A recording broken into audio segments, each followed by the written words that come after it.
Shalom saudara-saudari yang dikasihi Tuhan Yesus Kristus. Bertemu lagi di hari Minggu yang berbahagia ini. Kita akan mendengarkan kebenaran firman Tuhan. Sebelum kita mendengarkan kebenaran firman Tuhan, mari kita bersama-sama membaca kitab Mazmur 121 ayat 5-6. Tuhanlah penjagamu, Tuhanlah naunganmu di sebelah tangan kananmu. Matahari tidak menyakiti engkau pada waktu siang, atau bulan pada waktu malam. Mari kita berdoa.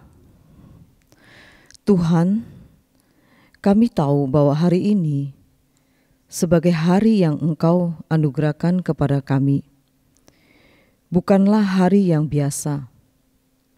Karena hari ini adalah sebuah awal yang baru, di mana kami diberi kesempatan baru. Jikalau kemarin kami gagal dalam pekerjaan, hari ini Engkau beri kesempatan untuk mencobanya lagi. Jikalau kemarin kami gagal berbaikan dengan orang-orang tertentu, entah itu pasangan atau anak, atau rekan atau teman kami, hari ini Engkau beri kesempatan untuk memperbaikinya. Jikalau kemarin kami gagal dalam mentaati firman-Mu, hari ini Kau beri kesempatan baru untuk menikmati kuasa Roh-Mu. Kalau kemarin kami terbentur dan jatuh, hari ini Engkau beri kami anugerah baru untuk bangun dan berjalan lagi. Terima kasih untuk semua kesempatan kedua yang dengan murah hati Engkau berikan kepada kami. Saat ini kami juga kembali mendapat kesempatan mendengar lagi firman-Mu. Ajarlah kami menghargai kesempatan itu dan menangkap dengan baik.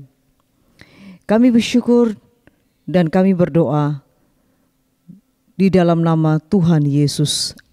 Amin. Di dalam dunia ini kita adalah musafir yang kerap melangkahkan kaki tanpa tahu apa bahaya yang ada di hadapan kita. Tanpa tuntunannya, kita pasti tersesat dan terjerumus dalam setiap bahaya yang menanti di hadapan kita. Terangnya adalah tuntunan kita, jalannya adalah harapan kita. Yesus Kristus Tuhan adalah satu-satunya yang kita butuhkan di sepanjang masa, karena bersamanya ada terang abadi.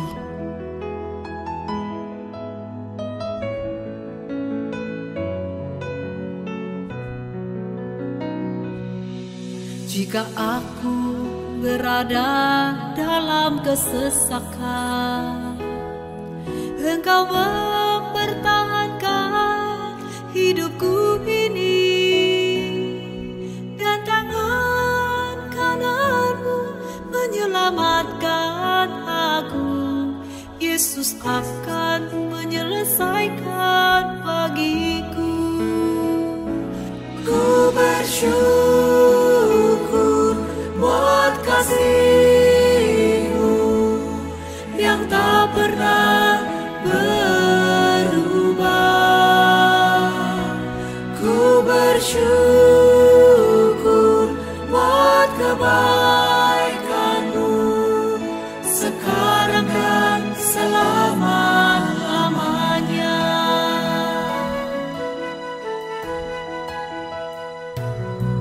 Jika aku berada dalam kesesakan, Engkau mempertahankan hidupku ini, dan tangan kanan-Mu menyelamatkan aku. Yesus akan menyelesaikan bagiku. Ku bersyukur buat kasih-Mu yang tak pernah berubah.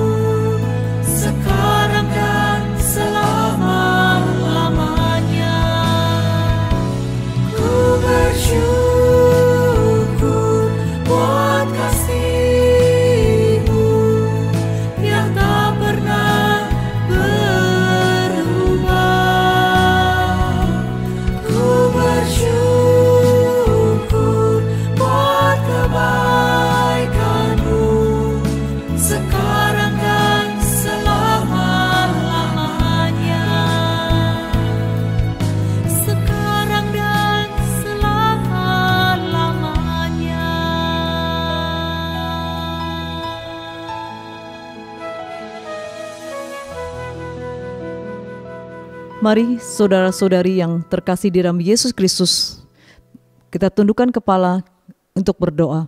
Bapa kami yang di sorga, dikuduskanlah namamu, datanglah kerajaanmu, jadilah kehendakmu di bumi seperti di sorga. Berikanlah kami pada hari ini makanan kami yang secukupnya, dan ampunilah akan kesalahan kami, seperti kami juga mengampuni orang yang bersalah kepada kami.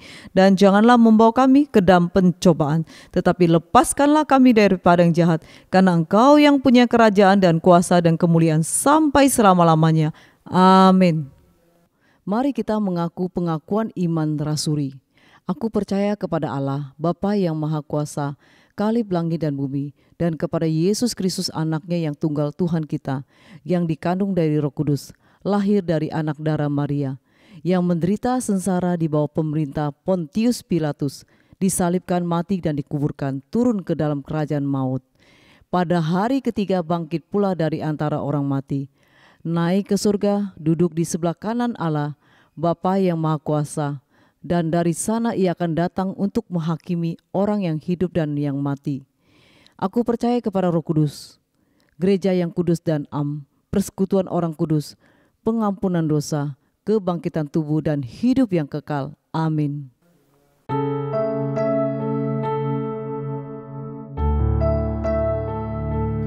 Salam, selamat pagi saudara-saudara kasih Tuhan. Pada minggu ini kita kembali untuk mendengar sabda firman Tuhan. Saya undang saudara-saudari yang dikasih Tuhan, mari kita berdoa. Bapa kami yang surga, kami bersyukur atas kasih Tuhan. Roh Kudus pimpin kami, membuka hati kami. Dan Tuhan yang berfirman kepada kami. Dan Tuhan pakai hamba-Mu, Tuhan urapin dan sertai. Beri kuasa bibir hamba-Mu untuk menyampaikan setiap kebenaran-Mu sesuai kehendak-Mu. Berfirmanlah kepada kami siap untuk mendengar, kami berdoa di dalam nama Tuhan Yesus Kristus. Amin. Saudara kasih Tuhan, pada pagi ini kita akan mendengar firman Tuhan, di mana tema kita adalah iman yang menghasilkan mujizat. Nah saudara kasih Tuhan, mari kita baca firman Tuhan di Matius pasal 8 ayat 8. Kita baca ya bersama-sama ayat 8.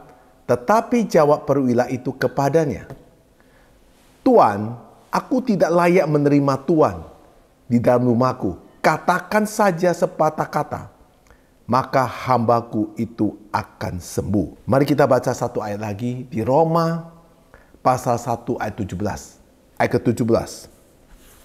Kita baca ya bersama-sama.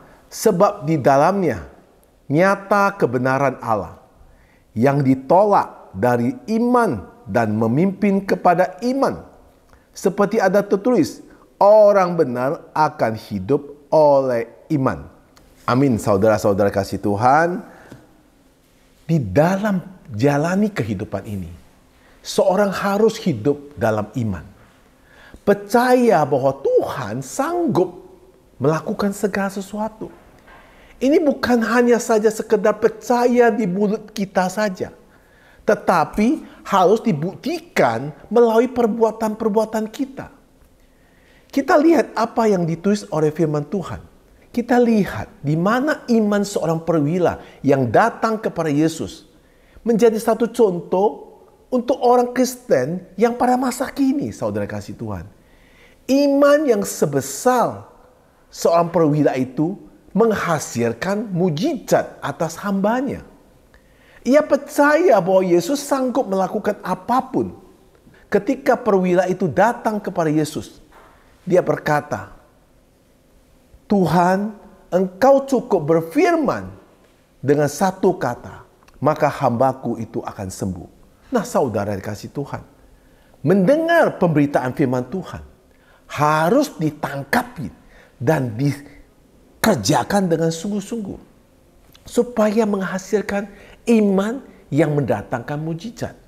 Sebaliknya, mendengar firman Tuhan dengan setengah hati tidak akan mendatangkan iman yang menghasilkan mujizat. Saudara kasih Tuhan, perwira ini mengalami mujizat karena dengan iman yang kokoh dan iman yang penuh percaya. Nah, saudara kasih Tuhan, di antara sekian orang mendengar pemberitaan Injil oleh Rasul Paulus, ternyata ada seorang yang beriman sebagai hamba Tuhan untuk memberitakan Injil, apalagi penuh dengan kuasa Roh Kudus, bergerak dalam derap langkah Tuhan. Paulus dapat mengetahui hal itu. Maka Paulus segera menyuruh orang yang beriman itu menyuruh dia berdiri. Nah saudara, mujizat pun terjadi nyata. Sebelumnya orang yang beriman itu kakinya sebelumnya lemah, tidak pernah dipakai untuk berjalan menjadi kuat. Seketika juga dia memampukan meloncat berdiri dan berjalan. Nah saudara, sadarkah bahwa kita hidup bersama Tuhan yang hebat dapat melakukan apapun juga? Seharusnya membuat hidup kita semakin beriman kepada Tuhan kita Yesus Kristus. Bukan sebaiknya kita hidup dalam ketakutan. Takut Tuhan tidak akan menolong kita. Takut Tuhan tidak akan menyembuhkan penyakit kita. Takut Tuhan tidak membebaskan kita dari masalah. Saudara kasih Tuhan, terkadang kita harus mengakui, percaya kepada Tuhan Yesus Kristus. Tetapi faktanya saat dihadapan dengan pergumulan, kita kembali melakukan kuasanya. Apakah ini yang dinamakan iman? Saudara kasih Tuhan, percaya segala sesuatu ada dalam kuasa tangan Allah. Jika pada 2000 tahun lalu Tuhan sanggup menyembuhkan segala jenis penyakit, saat ini pun juga Tuhan masih terus bekerja untuk melakukan mujizat atas hidup kita. Mujizat masih terjadi. Tetaplah iman kita harus tertuju kepada Tuhan Yesus Kristus. Saudara kasih Tuhan, di dalam kitab Ibrani pasal 11 ayat 1. Mari kita baca bersama-sama. Ayat 1. Iman adalah dasar dari segala sesuatu yang kita harapkan. Dan bukti dari segala sesuatu yang tidak kita lihat. Saudara kasih Tuhan, semua manusia pasti punya sebuah harapan. Atau bahkan lebih. Apabila saudara mempunyai harapan dan ingin sesuatu, waktu dan kecepatan agar harapan itu terlihat kenyataan, maka tempatkan harapan itu di atas iman. Maka harapan itu akan menjadi nyata. Karena firman Tuhan berkata, iman itu adalah dasar dari segala sesuatu yang kita harapkan. Dan bukti dari segala sesuatu yang tidak kita lihat. Iman itu adalah percaya walaupun tidak melihat. Iman adalah percaya pada Alkitab, yaitu firman Allah yang tertulis. Karena iman itu diberikan oleh Yesus Kristus kepada kita. Pada kesempatan ini, kita akan belajar tentang iman dari orang-orang yang berada di sekitar Tuhan Yesus, yang mengalami mujizat demi mujizat, mengalami keajaiban luar biasa. Ada cukup banyak orang di sekitar Tuhan Yesus, tapi tidak semua juga mengalami mujizat. Mereka mengalami mujizat menjadi sebuah contoh untuk kita bersikap agar kita pun mendapat mujizat yang ajaib dalam pergumulan dalam hidup kita sekarang ini. Saudara kasih Tuhan, salah contoh yang tadi saya katakan dari awal khotbah saya, yaitu seorang perwira. Matius 8 ayat 8. Tetapi jawab perwira itu kepadanya, Tuhan, aku tidak layak menerima Tuhan dalam rumahku. Katakan saja sepatah kata, maka hambaku itu akan sembuh. Nah itu saudara kasih Tuhan. Perwira ini memang spesial. Dia memiliki iman yang berbeda. Imannya sanggup membuat Tuhan Yesus memuji dia. Dia memiliki iman yang kuat. Orang kebanyakan mengingat mujizat dengan jamahan Tuhan Yesus. Tetapi dia berbeda, saudara kasih Tuhan. Perwira itu justru berkata, katakan saja sepatah kata saja. Artinya Tuhan Yesus tidak perlu datang ke rumahnya untuk membuat mujizat kesembuhan. Perwira itu sangat percaya bahwa hanya dengan sepatah kata Yesus mampu membuat mujizat ajaib. Saudara kasih Tuhan, tentu Yesus sangat kaget mendengar seorang perwira yang punya iman yang begitu luar biasa. Di dalam Matius 8 ayat 10. Setelah Yesus mendengar hal itu, heranlah ia berkata kepada mereka yang mengikutinya, "Aku berkata kepadamu, sesungguhnya iman sebesar ini tidak pernah aku jumpai pada seorang pun di antara orang Israel." Saudara yang dikasihi Tuhan, ini luar biasa, saudara kasih Tuhan. Iman seperti inilah yang harus kita miliki pada hari ini. Ketika kita mendengar khotbah, firman Tuhan disampaikan, ketika kita menangkapi firman Tuhan ini, kita percaya firman Tuhan ini, maka itulah iman kita. Maka iman kita akan membawa kita untuk menghasilkan mujizat-mujizat terjadi dalam hidup kita. Saudara kasih Tuhan, mari kita buka firman Tuhan. Di 1 Yohanes pasal 5 ayat 4 dan 5. Saya akan baca ya, saudara kasih Tuhan. Ayat 4. Sebab semua yang lahir dari Allah mengalahkan dunia. Dan inilah kemenangan yang mengalahkan dunia, iman kita. Ayat kelima. Siapakah yang mengalahkan dunia? Selain dari dia yang percaya bahwa Yesus adalah anak Allah. Saudara kasih Tuhan, kekalahan atau kegagalan ada suatu hal yang pasti pernah dialami oleh setiap orang. Termasuk kita orang percaya, saudara kasih Tuhan. Kekalahan boleh saja terjadi dalam hidup kita. Tetapi kita harus hidup dalam Tuhan. Kekalahan itu tidak akan terjadi terus menerus. Jika situasi sekarang ini, saudara telah kalah, telah gagal. Ingat, kokohkan imanmu kepada Tuhan Yesus Kristus. Itu yang berbeda. Jika saudara-saudari hari ini kokohkan imanmu kepada Tuhan Yesus, maka kekalahan itu tidak akan terus menerus. Dan kekalahan itu akan berubah menjadi kemenangan. Karena yang membuat kemenangan itu Tuhan Yesus. Saudara kasih Tuhan, kita bisa melihat bagaimana Tuhan Yesus melakukan mujizat. Ketika Yesus menyampaikan firman-Nya kepada orang banyak, orang banyak itu berkumpul. Maka Yesus melakukan mujizat yang luar biasa dengan 5 roti 2 ikan. Bisa memberikan 5.000 laki-laki makan, masih sisa 12 baskul. Yesus buat cara mujizat yang mereka melihat dengan tercengang-cengang. Di tangan mereka cuma ada 5 roti 2 ikan. Bisa memberikan 5.000 laki-laki makan. Lalu mereka bertanya kepada Yesus, apa yang harus kami perbuat supaya kami mengerjakan pekerjaan yang dihendaki Allah? Jawab Yesus kepada mereka, inilah pekerjaan dihendaki Allah. Hendaklah kamu percaya bahwa Dia yang diutus Allah. Saudara kasih Tuhan, Tuhan menghendaki kita supaya kita percaya sepenuhnya kepada Tuhan Yesus Kristus. Dia mau kita mempunyai iman yang percaya kepada Tuhan Yesus Kristus. Iman itulah yang akan mengalahkan setiap masalah-masalah kita. Imanmu juga akan mengalahkan dunia. Saudara, kunci kita memiliki iman yang kokoh, yang bisa menghasilkan mujizat. Kuncinya adalah doa. Saudara kasih Tuhan, mari kita baca Yakobus pasal 5 ayat 16 sampai 18. Ayat 16. Kita baca bersama-sama ya. Karena itu hendaklah kamu saling mengaku dosamu dan saling mendoakan supaya kamu sembuh. Doa orang benar bila dengan yakin didoakan sangat besar kuasanya. Ayat 17.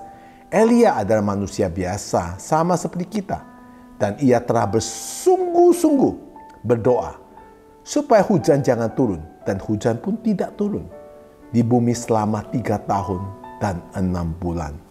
Ayat 18, lalu ia berdoa pula dan langit menurunkan hujan dan bumi pun mengeluarkan buahnya. Saudara-saudara kasih Tuhan, di dalam kitab Yakobus Tuhan mengajar kita, setiap orang yang percaya diajarkan saling mengaku dosa, saling mendoakan. Itulah anak-anak Tuhan harus kuat dalam doa. Kalau nggak kuat dalam doa, bagaimana bisa memiliki iman yang kuat? Saudara kasih Tuhan, maka kalau diadakan doa, saudara harus ikut. Kalau orang mengajak doa, ikut. Jangan saudara tolak. Doa itu sangat penting. Doa itu akan menghasilkan iman yang kokoh. Nah, hal ini diajarkan oleh kitab Yakobus. Supaya setiap orang percaya saling mengaku dosa kepada sesamanya, juga kepada hamba Tuhan. Mungkin saudara juga hari ini berdosa kepada hamba Tuhan. Saudara menjelekkan hamba Tuhan, menceritakan hamba Tuhan, menggosip hamba Tuhan. Mungkin saudara berdosa. Pengakuan dosa ini yang dimaksud supaya kita hidup damai dengan mereka yang bermasalah dengan kita. Supaya kita memperoleh ketenangan dan ketenteraman bagi hati nurani dan jiwa kita. Saudara kasih Tuhan. Setelah itu ada baiknya juga setiap orang percaya untuk saling mengungkapkan kelemahan dan pelanggaran-pelanggaran mereka kepada sahabat atau saudara yang telah terjaring keakraban serta persahabatan yang baik di antara mereka, saudara kasih Tuhan. Sehingga mereka saling membantu melalui doa-doa mereka dan memperoleh pengampunan bagi dosa-dosa mereka, mendapat kekuatan untuk melawan dosa-dosa mereka. Oleh sebab itu, setiap orang percaya harus saling mengakui kesalahan-kesalahan mereka. Supaya seharusnya berdoa bersama, saling mendoakan, itu mempunyai sesuatu elemen kuasa Tuhan. Saya percaya ketika saudara saya mengampuni, maka akan terjadi kesembuhan, pemulihan yang luar biasa, saudara kasih Tuhan. Allah mengajar kepada setiap orang percaya untuk menyesuaikan diri dengan penyelenggaraan pemeliharaan Allah. Ketika kita mengalami penderitaan, baiklah kita berdoa kepada seorang diri kepada Allah di dalam kamar kita. Karena kita tidak ada lebih cocok untuk dapat kita lakukan selain dari doa. Untuk tujuan inilah Tuhan mengizinkan penderitaan datang supaya kita segera mencari Dia, supaya kita segera berdoa, supaya kita segera mendekat dengan Dia. Jika saudara-saudara sudah lama tidak berdoa, mengabaikan doa, ayo segera kembali mencari Kristus, mencari Kristus, mencari Kristus. Sungguh penting untuk melatihkan iman saudara di tengah-tengah penderitaan, dan iman saudara akan menghasilkan mujizat. Jika saudara hari ini mau beriman yang kokoh, mau iman seperti perwira, mau iman seperti Abraham, kuncinya doa. Doa itu sangat penting, saudara. Kata firman Tuhan di Yakobus, orang yang benar bila yakin didoakan sangat besar kuasanya. Orang benar hidup oleh iman. Di dalam Alkitab ada 230 kali menyebut kata kebenaran. Ada 558 kali kata iman. Saudara, perbedaan. Jika iman saudara kepada Yesus walaupun kecil tapi kokoh dan kuat. Jika iman saudara kepada diri sendiri walaupun besar, tidak ada kekuatan saudara kasih Tuhan. Iman kita harus percaya kepada Yesus. Jika saudara iman kepada sendiri, aku percaya, aku bisa, aku percaya, aku harus begini, aku percaya harus gini. Oke aja, nggak ada masalah. Tapi kecil. Tapi kok iman saudara kepada Tuhan Yesus Kristus, itu kuat kokoh. Yang memberikan iman adalah Tuhan Yesus Kristus. Yang menyertai saudara adalah Tuhan Yesus Kristus. Yang beri kekuatan saudara adalah Tuhan Yesus Kristus. Yang mengadakan mujizat adalah Tuhan Yesus Kristus. Jadi kunci kita beriman adalah doa dan membaca Alkitab. Maka dari itulah perbedaan antara hamba Tuhan yang motivator dengan hamba Tuhan yang menyampaikan firman Tuhan. Saudara dikasih Tuhan, jika setiap mimbar yang disampaikan adalah motivasi, motivator, memang dikuatkan, tapi kecil, kuatannya kecil. Jika mimbar itu disampaikan adalah firman Tuhan, walaupun hanya sedikit yang saudara dengar, tetapi kuasanya, kekuatannya itu luar biasa. Karena semua firman itu berasal dari Tuhan, saudara kasih Tuhan. Maka di Roma 10 ayat 17 berkata, jadi iman timbul dari pendengaran dan pendengaran oleh firman Kristus. Itulah iman yang akan menghasilkan mujizat. Mari kita berdoa. Bapa kami yang surga, terima kasih Tuhan. Engkau mengajar kami bahwa iman yang Kau berikan pada kami bisa kuat kokoh. Kami harus selalu berdoa dan mendekati kepadamu ya Bapa. Dan apa yang harus kami dapat, yaitu firman Tuhan yang akan membuat iman kita kokoh. Mendengar firman Tuhan, ada perkataan datang darimu. Kuasa Roh Kudus yang pimpin kami, menguatkan kami. Dan kuatkanlah semua keadaan hidup kami. Dengan iman yang Kau berikan pada kami, maka kami akan melihat dan melihat mujizat demi mujizat terjadi dalam hidup kita. Karena iman yang akan menghasilkan mujizat. Kami percaya semua berasal dari Tuhan. Maka haruslah kami mencari Tuhan, bukan mencari manusia. Terkutuklah orang mencari manusia. Maka Tuhan mengajar kami, apapun kondisi kami, keadaan kami, datang dan berdoa kepada Tuhan. Kekuatan, kuasa Tuhan akan memberikan kepada kita. Sehingga kita kuat dalam hidup ini karena Tuhan yang melindungi kita. Kami serahkan semua dalam kuasa Tuhan. Kami mohon Tuhan kuatkan iman kami. Di dalam nama Yesus kami berdoa. Amin. Saudara-saudara kasih Tuhan, iman yang menghasilkan mujizat. Saudara, ini sangat-sangat berbeda. Saudara mendengar perkataan manusia, motivator, kesuksesan, keberhasilan.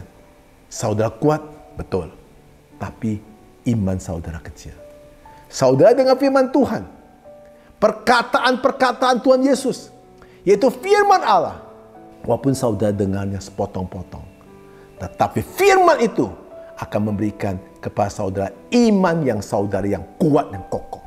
Bisa menghadapi kehidupan ini. Bisa menghadapi permasalahan hidup ini. Bisa menghadapi situasi keadaan kita. Karena Tuhan yang melindungi saudara. Tuhan yang menyertai saudara. Tuhan yang memberkati saudara.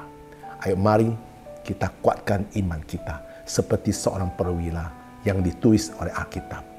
Saya percaya mujizat akan terjadi dalam hidup kita.